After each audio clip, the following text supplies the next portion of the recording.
Hello my spooky friends, today I'm going to show you the top 3 ways in which I make horns, make them lightweight and extremely affordable. So let's just go ahead and jump on in. So my number one favorite material to use while making horns is, chances are that you have this in your kitchen right now, is aluminum foil.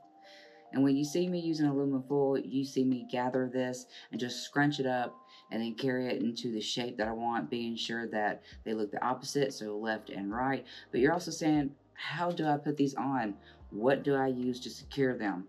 Well, what I do is I go to the Dollar Tree or the dollar store and I just randomly, every time I go, just grab plastic headbands. It doesn't matter if they're very thin, and if they have a small, thin fabric around them, you can take that off and glue it together. So there are several different ways. Make sure they're plastic and make sure they're durable. The other thing I use is electrical tape. And when I use electrical tape, I wrap it around for those big, huge black horns.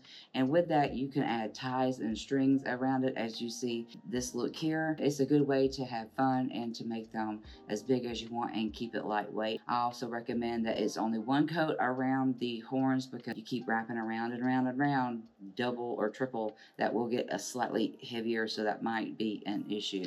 The second way I like to make horns is out of styrofoam. Now, what I do is every time I have an Amazon package and it comes with styrofoam and it's a good block style, I keep it and then I use a hot wire to go through it and create a shape. You don't even need this. You just take a knife, create a rough shape, and in order to fine tune it, you can actually just use a fingernail file or a little bit of sandpaper. It really doesn't have to be exactly what I'm using, but you get the gist. As long as it's styrofoam, then you can actually put some small designs in it, paint it, wrap it in anything like tape and paint it, or you can even put a small layer of liquid latex and begin to continue to reshape and form that. The third thing that I like to use is airfoam clay. It's a little bit more expensive than the rest of it, but you do get an opportunity to make those as big as you want and with a lot of detail. So it really just depends on where you're going to go and what look you're going to go with, but those are my